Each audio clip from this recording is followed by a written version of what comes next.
ఆత్మ బంధువులందరికీ ఆత్మ ప్రణామాలు. మాతృదేవోభవ, పితృదేవోభవ, ఆచార్య దేవోభవ. మనకు ఇంత చక్కటి ధ్యానాన్ని, జ్ఞానాన్ని అందించినటువంటి బ్రహ్మర్షి పితామహ పత్రిజీ గారికి, రమణ మహర్షుల వారికి, మహావతార్ బాబా గారికి, సమస్త గురుమండలానికి, భూమాతకు, ప్రకృతి మాతకు, ఈ విశ్వానికి అందరికీ కూడా ఆత్మ నమస్కారాలని, అలాగే జూమ్ సెషన్ అందించిన రంగనాథ్ సార్ గారికి ఆత్మ నమస్కారాలు. క్లాస్ కు వచ్చేసిన మీ అందరికీ ఆత్మ నమస్కారాలు. మహావతార్ ఫౌండేషన్ లో 365 రోజు సెషన్ లో 84వ రోజు క్లాస్ అందరికీ స్వాగతం. ఈరోజు మనము సీనియర్ పిరమిడ్ మాస్టర్ అయినటువంటి రవీంద్రరావు సార్ గారి ద్వారా జ్ఞానాన్ని తెలుసుకోబోతున్నామండి. టాపిక్ వచ్చేసి ఆత్మక్షేత్రము మరియు జ్ఞానక్షేత్రము. ఈ ఈ యొక్క టాపిక్ గురించి సార్ మనకు తెలియజేస్తారు. సారు మన క్లాస్ లో జాయిన్ అవ్వడం జరిగింది 1 సంవత్సరం నుంచి. అలాగే సార్ రిటైర్డ్ టీచర్ గా పనిచేసి రిటైర్డ్ అయ్యారండి.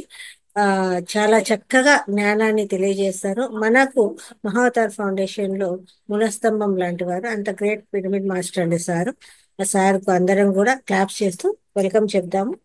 నమస్తే సార్, క్లాస్ కు స్వాగతం. నమస్తే మేడం గారు. గురు బ్రహ్మ గురు విష్ణు గురుదేవో మహేశ్వర గురు సాక్షాత్ పరబ్రహ్మం తస్మై శ్రీ గురువే నమః.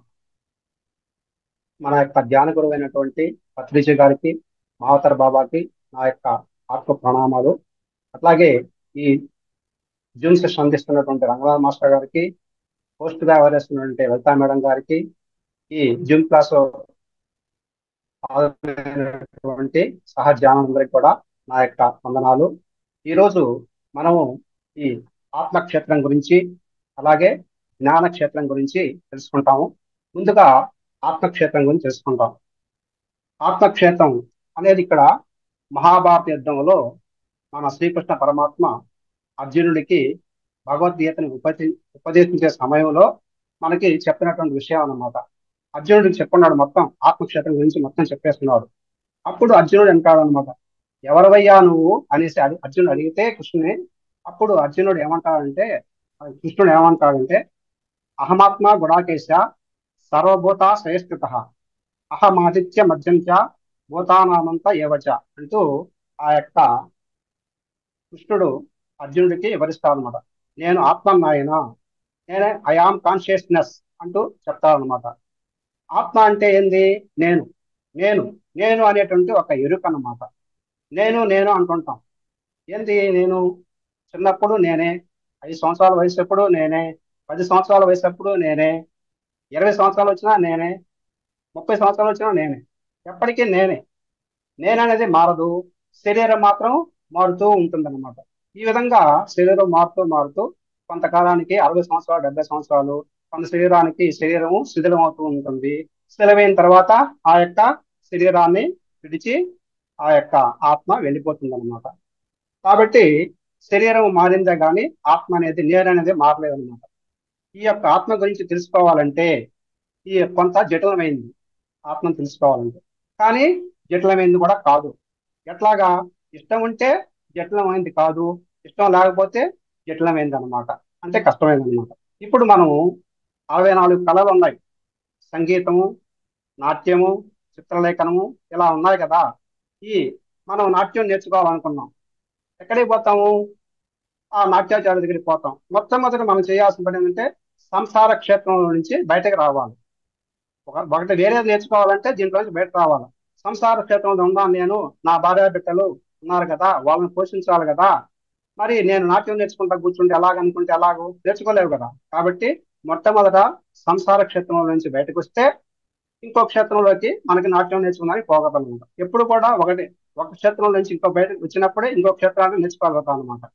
అదే విధంగా మనం శరీర క్షేత్రంలో ఉన్నాం అంటే ఈ యొక్క బాడీ, దీంట్లో ఉన్నటువంటి వాళ్ళు ఆత్మక్షేత్రం తెలుసుకోవాలంటే మొట్టమొదట శరీర క్షేత్రం నుంచి బయటకు వస్తేనే మనకి వీలు పడుతుంది. మన శరీర క్షేత్రం అంటే ఏంది?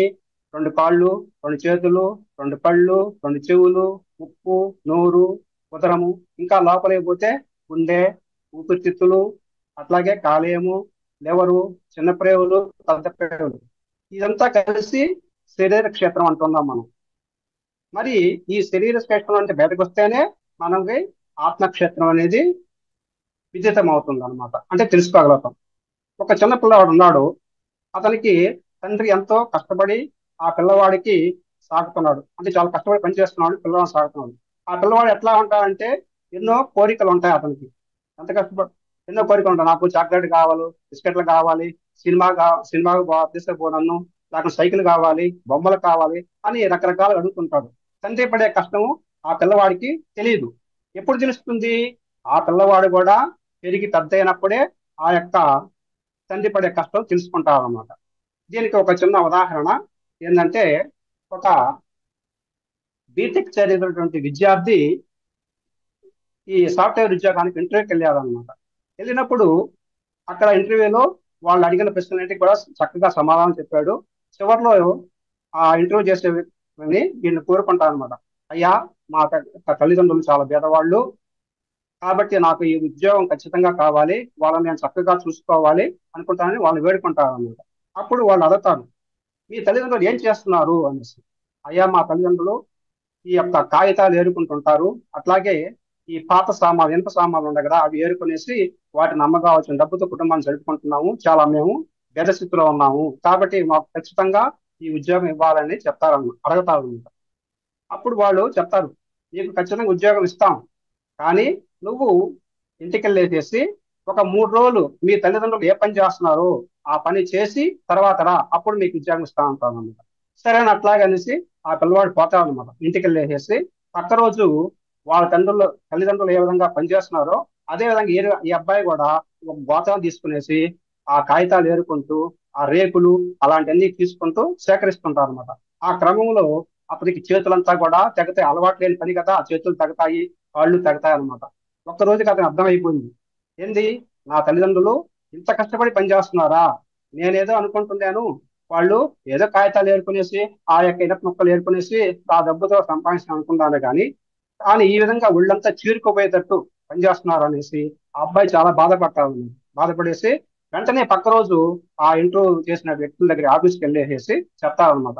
సార్, నేను ఈ రోజు నిన్న పోయి వచ్చాను, నేను మా తల్లిదండ్రులు చేసే పనిగా పోయినాను, నాకు వాళ్ళు పడేటువంటి కష్టం తెలిసింది, మీరు ఒకవేళ ఈ రోజు మీ ఉద్యోగం ఇవ్వకపోయినా సరే నాకు కష్టపడే తత్వం తెలిసింది కాబట్టి నా తల్లిదండ్రులు ఎట్లా అయినా సాక్కుంటానని చెప్పేసి చెప్తారనమాట. అప్పుడు వాళ్ళు ఈ అబ్బాయి నిజాయితీకి మెచ్చుకునేసి నీకు ఖచ్చితంగా ఉద్యోగం ఇస్తానని చెప్పి చెప్తారన్నమాట. అంటే ఇక్కడ ఆ చిన్న పిల్లవాడిగా ఉండేటప్పుడు తల్లిదండ్రులు పడేటువంటి కష్టం తెలియలేదు. ఇప్పుడు పెరిగి పెద్ద అయిన తర్వాత ఆ తండ్రి యొక్క తత్వం కానీ, ఆ యొక్క తండ్రి గురించి కానీ, అలాగే తల్లి గురించి, తల్లి యొక్క తత్వం గురించి తెలుసుకున్నాడు. అంటే పెరిగి పెద్ద అయిన తర్వాత తెలుసుకున్నాడు అన్నమాట. అట్లాగే ఆత్మతత్వం గురించి కూడా, ఆత్మక్షేత్రం గురించి తెలుసుకోవాలంటే మొట్టమొదట మనం ఈ శరీర క్షేత్రం నుంచి మానవుడు బాగా ఎదగాలి. ఎంతసేపటికి నా శరీరం అనుకుంటా ఉంటే లాభం లేదు. దీంట్లో నుంచి బాగా ఎదగాలన్నమాట మానవుడు. ఎట్లా ఎదగతాడు? బిడ్డ పెరిగి పెద్ద అయ్యి తాను కూడా తండ్రిగా లేకుంటే తల్లిగా అవడం ఎట్లాగా మామూలుగా సమానం. పెరిగి పెద్ద అయిన తర్వాత తండ్రి అవుతాడు, లేకపోతే తల్లి అవుతుంది అమ్మాయి అయితే. ఈ విధంగా ఉంటుందా? అది ఏమాత్రం ఆశ్చర్యం కాదు.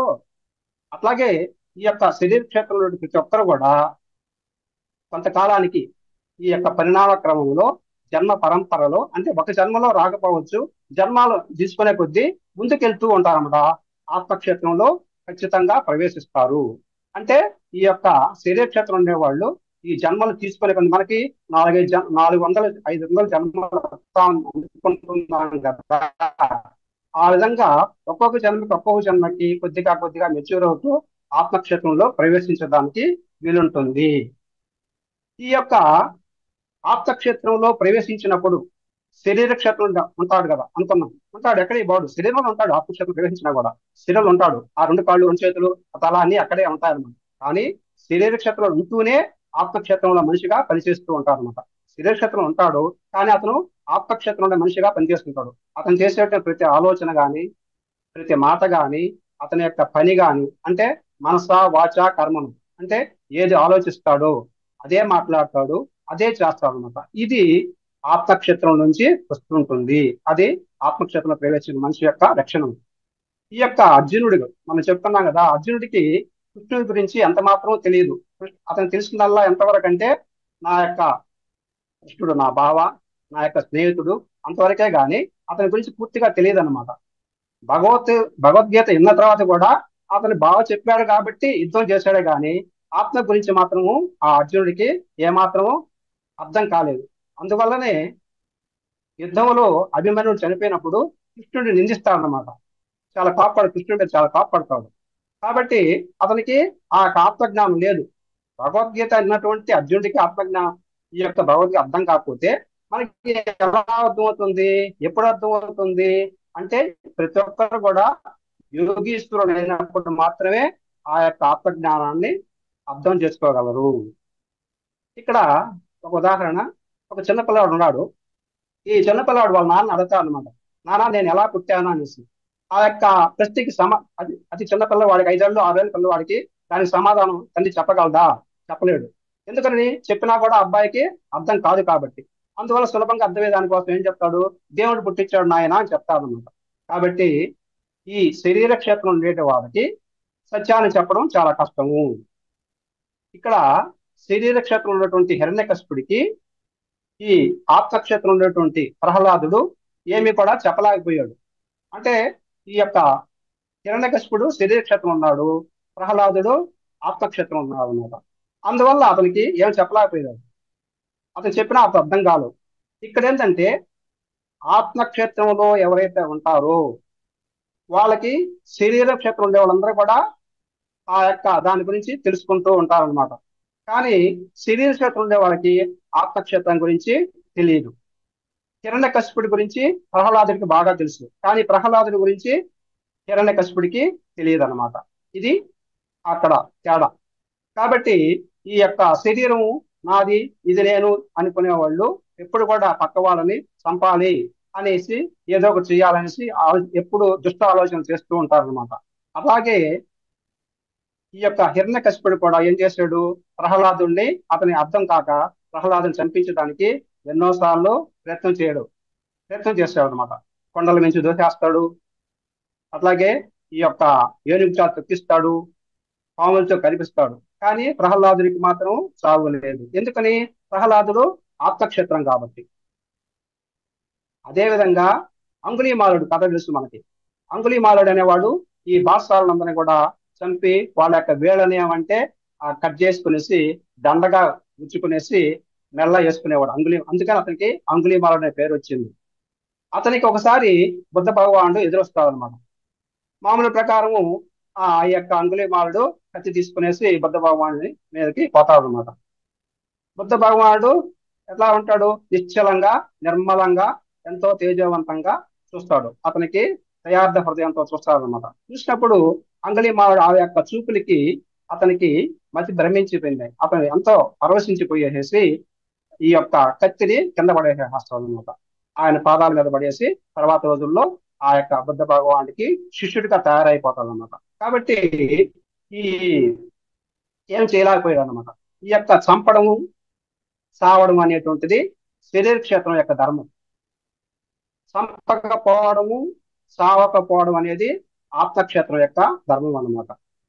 ఇక్కడ ఇంకొక ఉదాహరణ ఏంటంటే సీతాదేవి. సీతాదేవి ఈ యొక్క రావణాసురుడు యొక్క వధ జరిగిన తర్వాత సీతాదేవిని తీసుకొచ్చే క్రమంలో శ్రీరామచంద్రుడు ఏమంటాడు, సీతాదేవిని అగ్ని ప్రవేశం చేయమంటాడు. అప్పుడు లక్ష్మణుడికి వెంటనే కోపం వస్తుంది అనమాట. వదిలినే అనుమానిస్తున్నావు నువ్వు అనేసి చాలా కోపగించుకుంటాడు.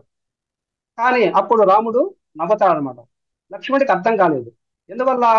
సీతాదేవి ఆప్తక్షేత్రం, అది ఆమెకి తెలుసు, లక్ష్మణుడికి తెలియదు అనమాట.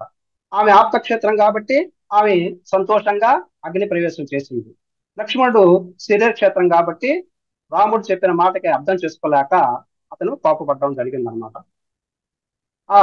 ఈ ఈ సమయంలో ఆత్మ గురించి ఒక భగవద్గీతలో చెప్పినటువంటి పద్యాన్ని చెప్పుకున్నాము.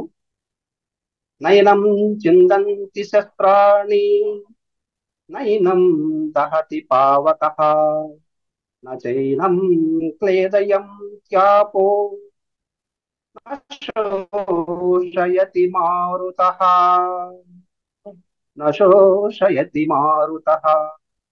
ఈ యొక్క ఆత్మని శస్త్రాలు ఛేదించలేవు. శస్త్రాలతో చంపగలమా? చంపలేవు.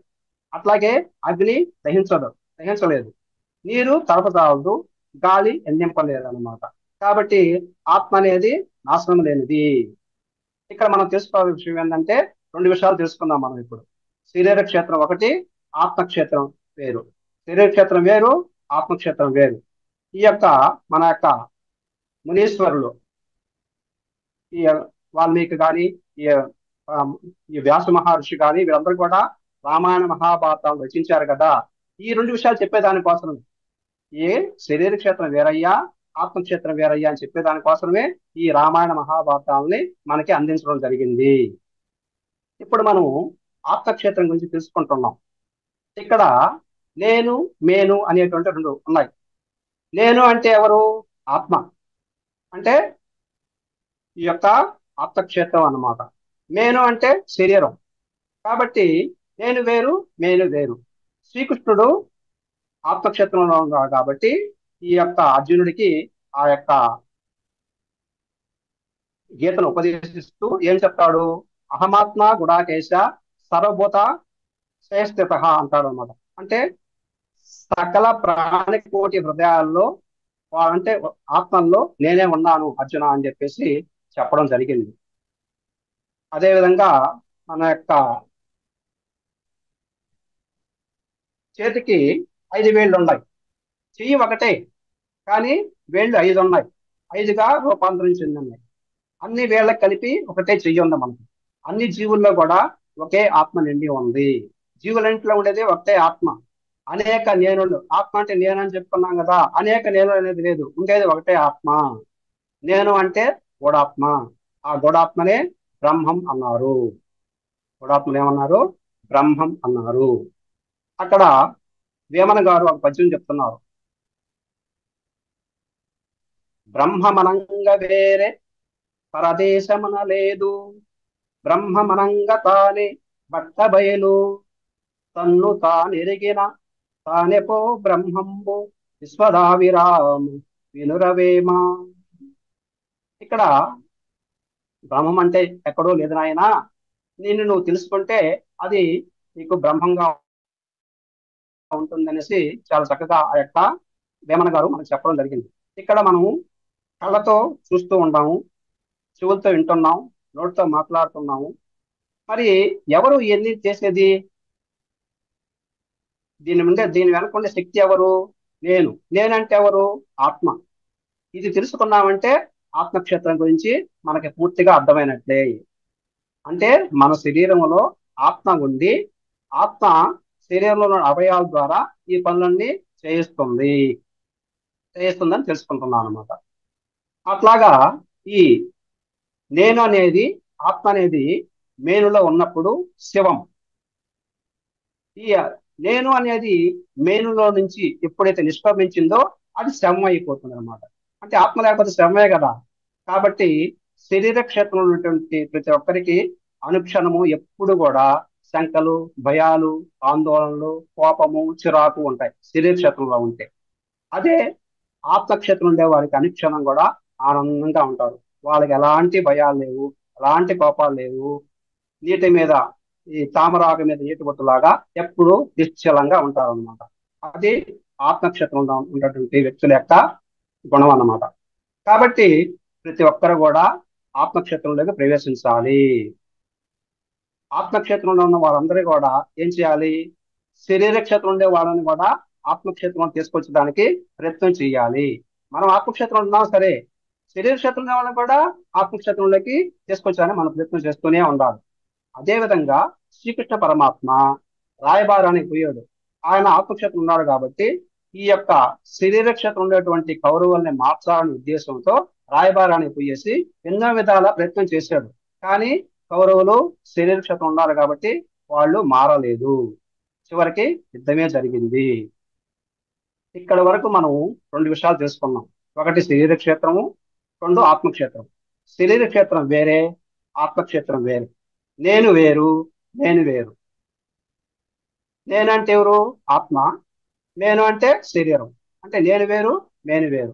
ఇక్కడ శరీర క్షేత్రంలో 100 మంది ఉన్నారు, ఆత్మక్షేత్రంలో కొందరు ఉన్నారు. ప్రహ్లాదుడు వేరే, హిరణ్యకశిపుడు వేరే, సీత వేరే, లక్ష్మణుడు వేరే, అంగుళీమాలుడు వేరే, బుద్ధుడు వేరే, కృష్ణుడు వేరే, అర్జునుడు వేరే. కాబట్టి ఆత్మక్షేత్రంలో ఎవరు ఉన్నారో తెలుసుకున్నాము, శరీర క్షేత్రంలో ఎవరు ఉన్నారో మనం ఇప్పుడు తెలుసుకున్నాం అనమాట. ఇక్కడ ఒక చిన్న కథ ఏంటంటే, మహమ్మద్ ఆయన ఆప్తక్షేత్రంలో బాగా తెలుసుకున్న వ్యక్తి. ఆ మహమ్మద్కి ఒకసారి ఒక నాస్తికుడితో యుద్ధం చేయాల్సిన పరిస్థితి వచ్చిందనమాట. ఇద్దరు కూడా కత్తులతో చాలా హోరీగా పోరాడతారు. ఒక ఒక సమయంలో ఈ మహమ్మద్ చేతిలో ఉన్నటువంటి కత్తి జారి కింద పడిపోతుంది అనమాట. ఈ నాస్తికుడు ఏం చేస్తాడంటే, మహమ్మద్ యొక్క మెడ మీద కత్తిని పెట్టేసేసి, నువ్వు నిన్ను ఎవరు రక్షిస్తారు ఇప్పుడు, నా అల్లా ఉండదు, నా అల్లా ఉండదు అంటావు కదా, నీ అల్లా వచ్చి రక్షిస్తారని నిన్ను అనేసి అడగతాడు అనమాట.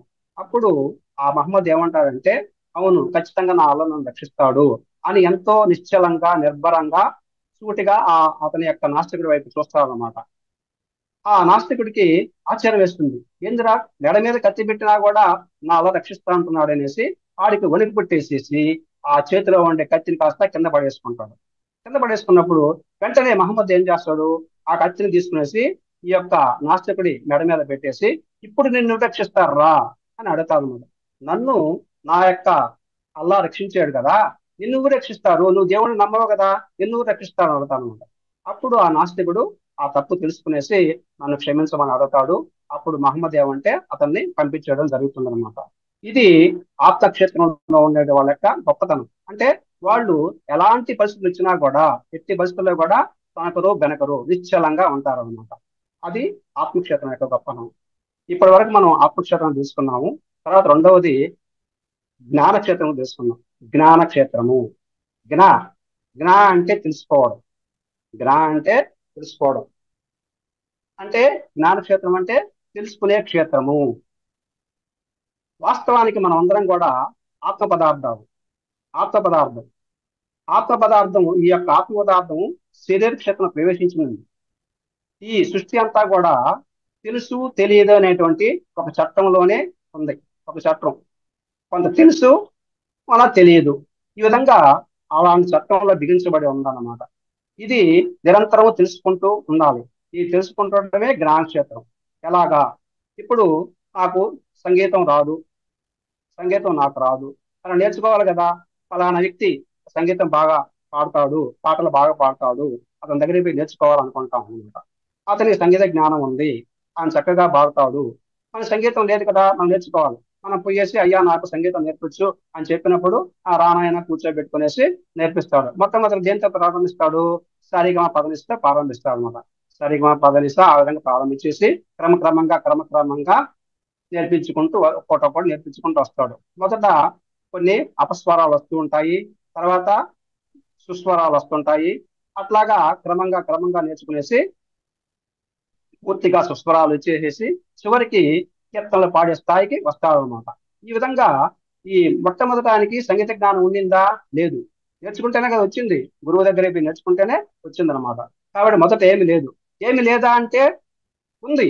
ఎట్లాగా, ఫలానా వ్యక్తి బాగా పాడతాడు, ఫలానా వ్యక్తికి బాగా పాడడం చేత రాదు అని కొంత జ్ఞానం ఉంది కదా. అంటే అక్కడ తెలుసు, కానీ పాడగలిగినాడా, పాడలేదు. ఇప్పుడు నేర్చుకున్న తర్వాత పాడగలుగుతున్నాడు అనమాట. ఈ విధంగా మరి పక్కవాడు పాడుతున్నాడు, మంచి సంగీతం పాటలు పాడుతున్నాడు అని తెలుసుకోగలుగుతున్నాం, అంటే కొంత జ్ఞానం ఉందని అర్థం అనమాట. ఈ విధంగా మనకి ప్రతి ఒక్కటి కూడా తెలుసు తెలియదు అనేటువంటి దాంట్లోనే ఉంటుందన్నమాట. ఇక్కడ మనం ఒకరింటికి భోజనానికి వెళ్ళాం అనుకోండి, భోజనానికి వెళ్ళాం, ఆ భోజనం ఆ వంటలు కానీ మనకి నచ్చలేదు, బాగలేవు అవి. ఇంకొకసారి ఇంకొకరింటికి భోజనానికి వెళ్ళినప్పుడు వంటలు చాలా బాగున్నాయి, గుమగుమలాడుతూ చక్కగా రుచిగా ఉన్నాయి. ఎలా తెలుసుకున్నాము, నాలుక చెప్పింది, అది నాలుక చెప్పింది అనమాట, చాలా రుచిగా ఉన్నాయి అంటే. నువ్వు ఇంటికి పోయిన తర్వాత ఆ యొక్క భోజనాన్ని నువ్వు చేయగలవా, వంటలు చేయగలవా, చేయలేవు. కానీ అది ఏది బాగుంది ఏది బాగలేదనే జ్ఞానం మాత్రం నీకు ఉందన్నమాట. అట్లాగా వంట చేయడం తెలియకపోయినా సరే మనకి ఏది బాగుంది ఏది బాగలేదని తెలుసుకున్నాం.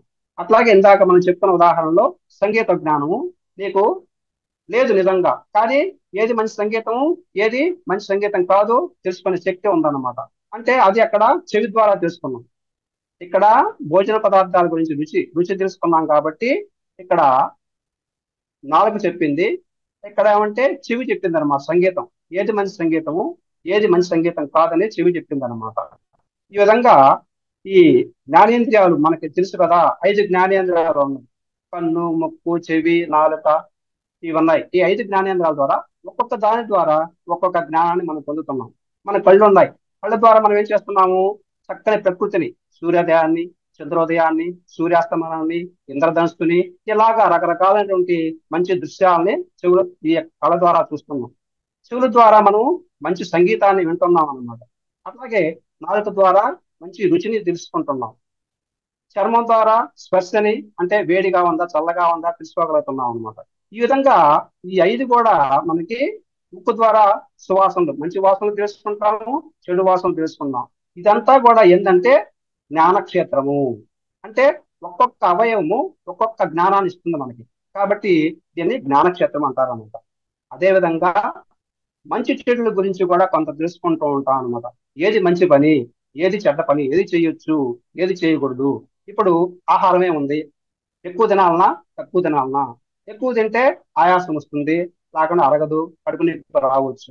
అదే తక్కువ తింటే నీరసం వస్తుంది, ఇంకా మళ్ళా ఆకలి అవుతూ ఉంటుంది అనమాట.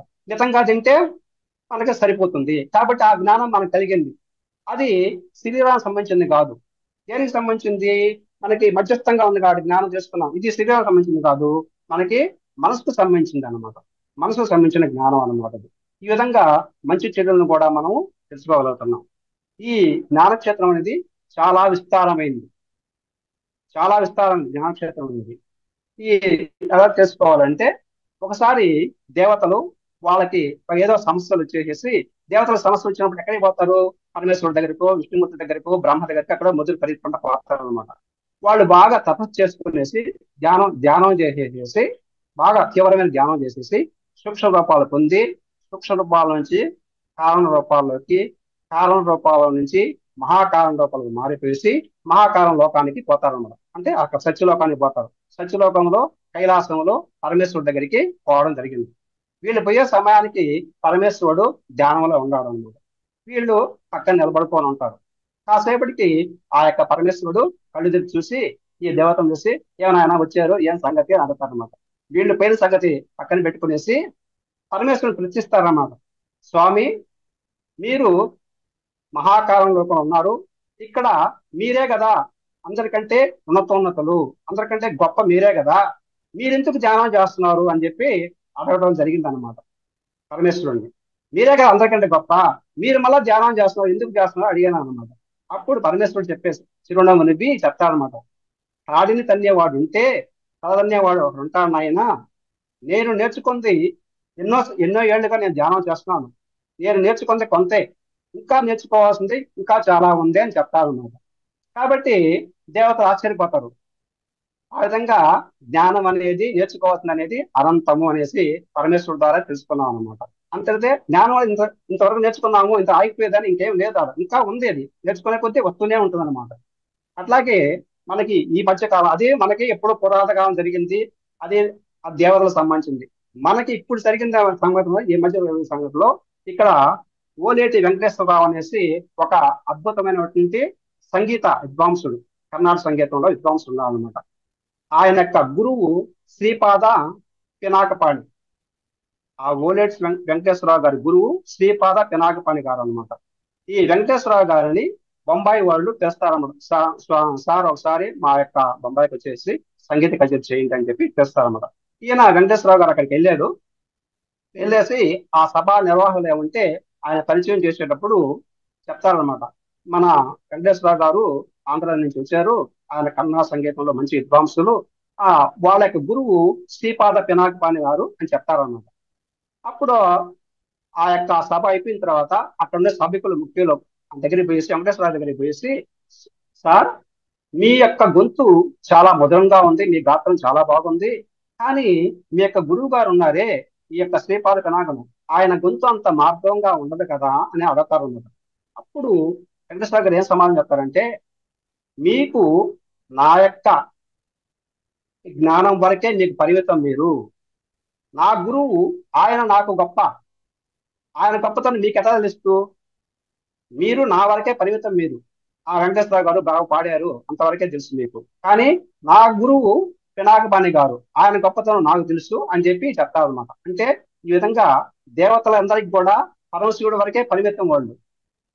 పరమశివుడికే పని. పరమశివుడికి ఇంకా ఎన్నో ఉంది, ఆయన ఎంతో నేర్చుకోవాలనుకుంటాను, ఎందుకని ఆయన ధ్యానం చేస్తూ ఉండాలన్నమాట. అది చెప్పడం జరిగింది అనమాట. అట్లాగా ప్రతి ఆత్మ కూడా ఈ జ్ఞాన సంపద కోసము అనంతంగా ప్రయాణిస్తూనే ఉంటుంది. తన జీవిత కాలంలో ఈ జన్మ జన్మ పరంపరలో ప్రయాణిస్తూనే ఉంటుంది. ఈ ఆత్మ ప్రయాణంలో మొట్టమొదటి ఎందుకు నేర్చుకుంది, నేర్చుకోవాలంటే కోరికతో ప్రయాణం చేస్తుంది అనమాట. ఇంకా నేర్చుకోవాలి, ఈ జన్మలో కొంత నేర్చుకున్నాము, తర్వాత జన్మలో ఇంకొంత నేర్చుకుంటాము, తర్వాత జన్మలో ఇంకొంత నేర్చుకుంటాం, అట్లాగా ప్రయాణం చేస్తుంది. దానితో పాటు రెండవది ఏంటంటే భోగం కొరకు. భోగం అంటే ఎంజాయ్మెంట్, అంటే నేర్చుకునే కొద్దీ ఇంకా ఎంజాయ్మెంట్ వస్తుంది అనమాట. ఇంకా ఆ విధంగా దాని ఈ రెండింటి ద్వారా అది ప్రాణం ఆత్మ ప్రాణం చేస్తూ ఉంటుంది. ఆ ఎంజాయ్మెంట్ ఎప్పుడైతే లభిస్తుందో దానికి తృప్తి కూడా కలుగుతుంది అనమాట. తృప్తి కలుగుతుంది అనమాట. ఈ విధంగా ఆ తృప్తి ఉన్నప్పుడు ఇంకా ఇంకా నేర్చుకోవాలనేటువంటి ఏకాగ్రత నేర్చుకుంటూ ఉంటాం. ఇక్కడ ఏంటంటే ప్రతిదీ కూడా జ్ఞానమే. నేర్చుకుంటున్నాం కదా, నేర్చుకునేది ప్రతిదీ జ్ఞానమే అనమాట. జ్ఞాన క్షేత్రంలో ఎన్నో శాఖలు ఉన్నాయి. ఇప్పుడు మాట్లాడడం ఒకటి ఒకటి అనుకోండి. మాట్లాడేటప్పుడు ఎవరితో ఎలా మాట్లాడాలి, చిన్నవాళ్ళతో ఎలా మాట్లాడాలి, పెద్దవాళ్ళతో ఎలా మాట్లాడాలి, మన సమావేశకులతో ఎలా మాట్లాడాలి. అట్లాగే తినడం, ఎంత తినాలి, ఎప్పుడు తినాలి, ఏ విధంగా తినాలి, అది ఒకటి. నిద్రపోవడం, రోజుకి ఎన్ని గంటలు నిద్రపోవాలి, ఏ సమయం నిద్రపోవాలి, అట్లాగా. ఈ విధంగా వడ్డించడం కూడా ఒక కళ. తర్వాత నడవడం ఉంది, ఎంతసేపు నడవాలి, రోజు ఏ టైంలో నడవాలి. అట్లాగే ఈ ఈ విధంగా ప్రతి ఒక్కటి కూడా మనకి ఈ యొక్క జ్ఞానంలోకే వస్తుందన్నమాట. జ్ఞానం వస్తుంది. ఇప్పుడు మైక్తో మాట్లాడుతూ ఉన్నాం.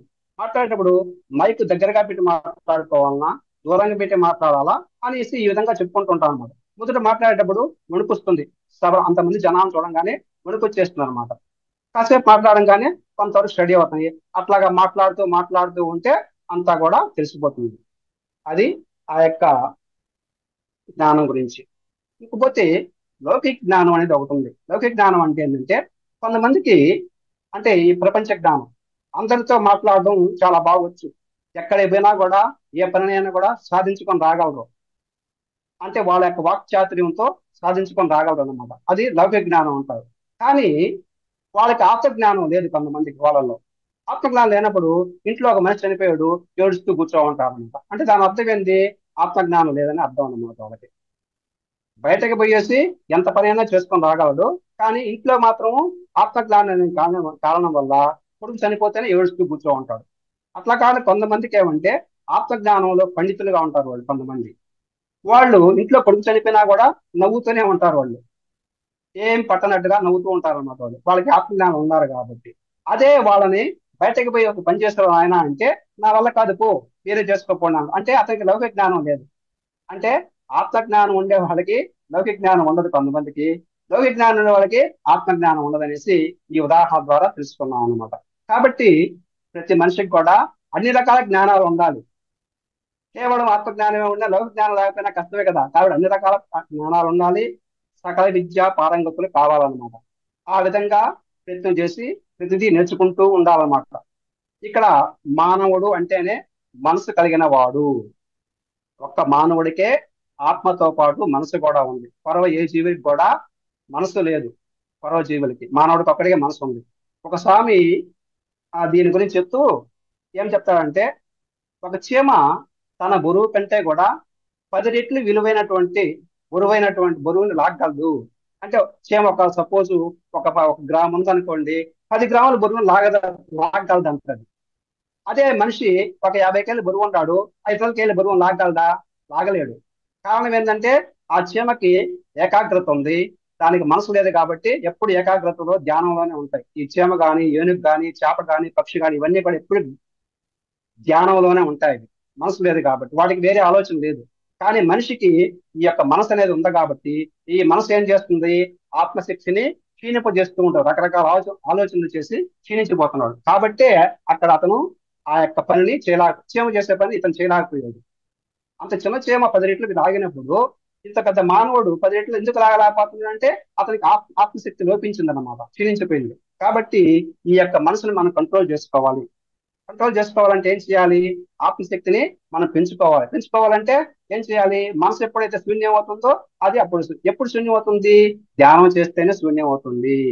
అంది ఇక్కడికి జ్ఞానానికి వచ్చేసాం మనం ఇప్పుడు. అంటే జ్ఞాన జ్ఞాన క్షేత్రానికి మూలమైంది ధ్యాన క్షేత్రము. అంటే ధ్యాన ఈ యొక్క జ్ఞానాన్ని పెంచుకోవాలంటే ధ్యానం ఎక్కువగా చేయాలి. ఎంత ధ్యానం చేస్తే అంత జ్ఞానం పెరుగుతుంది. అది మనకు కావాల్సిన పాయింట్ మనకి.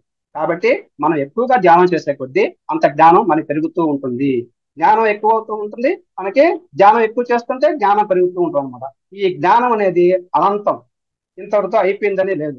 ఈ ధ్యానం కానీ ముక్తి అనేది, ఈ మూడు కూడా అనంతమైన క్షేత్రాలు. ఈ యొక్క ఈ యొక్క క్షేత్రాలను మనం విస్తరింప చేసుకుంటూ ఉండాలి అనేసి ఈ విధంగా చెప్పుకుంది. జ్ఞాని కానివాడు ఎప్పుడు కూడా జ్ఞాని కాలేదు.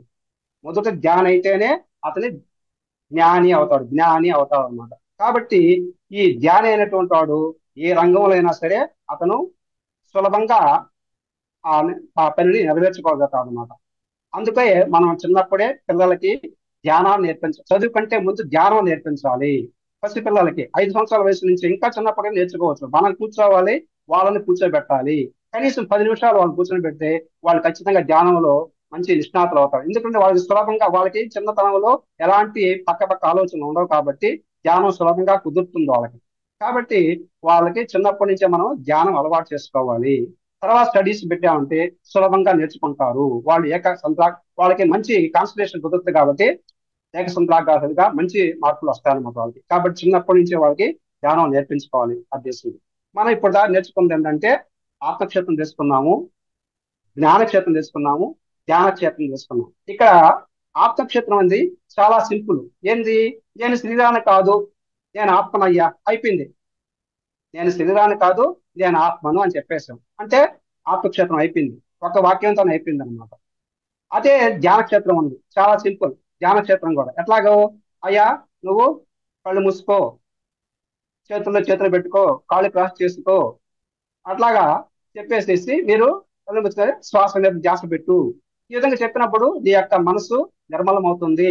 ఈ విధంగా నిర్మలమైనప్పుడు నీ యొక్క చిత్త వృత్తులన్నీ నిరోధం అవుతాయి అని చెప్పారు. అది కూడా చాలా సులభంగా అయిపోయింది జ్ఞానక్షేత్రం కూడా. కానీ మరి ఈ జ్ఞానక్షేత్రం ఉందే, ఇది చాలా విస్తారమైనటువంటిది. మొదటి రెండు ఆత్మక్షేత్రం కానీ ధ్యానక్షేత్రం కానీ చాలా సింపుల్ అయ్యి, ఈ ఈ జ్ఞానక్షేత్రం మాత్రం చాలా విస్తారమైంది. ప్రతిదీ తెలుసుకుంటూనే ఉండాలి. మనం తెలుసుకోవడం కాదు, ప్రతి ఒక్కరి దగ్గర నుంచి అతని దగ్గర ఎందులో నేర్చుకునేది అనుకోకూడదు. ప్రతి ఒక్కరి దగ్గర అది మంచి కానీ చెడు కానీ అంటే చెడు నేర్చుకున్నా కూడా అది చేయకూడదని తెలుసుకుంటారు కదా. మనం ఆ పని చేయకూడదని తెలుసుకుంటాం. కాబట్టి ప్రతి ఒక్కరి దగ్గర నుంచి నేర్చుకుంటూ ఉండాలి. మనం తెలిసిన దాన్ని ప్రతి ఒక్కరికి నేర్పిస్తూ ఉండాలన్నమాట. ఈ విధంగా ఇతరులకు పంచుతూ ఉంటే మన యొక్క జ్ఞానం ఇంకా పెరుగుతూ ఉంటుంది. ఈ రోజు మనము ఈ విధంగా ఆత్మక్షేత్రం గురించి, జ్ఞానక్షేత్రం గురించి, ధ్యాన క్షేత్రం గురించి తెలుసుకుంటున్నాము. ఇవి 2004లో డిసెంబర్లో హైదరాబాద్ లో జరిగినటువంటి ధ్యాన మహోత్సవాల్లో పత్రిజీ గారి ప్రసంగాలు ఆడియో క్యాసెట్ రూపంలో వచ్చింది. అందులోంచి సేకరించిన సమాచారాన్ని మీకు ఈ రోజు తెలియజేయడం జరిగింది. అంతేగాని నేను సొంతంగా చెప్పింది కాదు. కాకుంటే కొన్ని ఉదాహరణలు మాత్రం నేను సొంతంగా చెప్పాను, కానీ వరవంతా కూడా పత్రిజీ గారు చెప్పినటువంటి విషయాలే క్యాసెట్ రూపంలో దాన్ని సేకరించాను. అట్లాగే ఈ యొక్క అవకాశం ఇచ్చినటువంటి మాతార్ ఫౌండేషన్ వారికి, లలితా మేడం గారికి, శ్రద్ధగా ఓపికగా అయినటువంటి మీ అందరికి కూడా నా యొక్క హృదయపూర్వక కృతజ్ఞతలు. మనందరం కూడా ఎక్కువగా ధ్యానం చేసి ఎక్కువ జ్ఞానాన్ని పొందాలని కోరుకుంటూ మీ వద్ద సెలవు తీసుకుంటున్నాను. ధన్యవాదాలు. Thank you sir. చాలా అంటే చాలా అద్భుతంగా వివరించారు, చాలా అర్థవంతంగా వివరించారు. జ్ఞానక్షేత్రము, ఆత్మక్షేత్రము, ధ్యానక్షేత్రం గురించి చాలా అంటే మీ ఎగ్జాంపుల్స్తో సహా, కథలతో సహా చాలా బాగా చెప్పారండి. Thank you very much. Masters అందరూ కూడా సార్కి ఒకసారి గట్టిగా ధన్యవాదాలు తెలియజేద్దాము.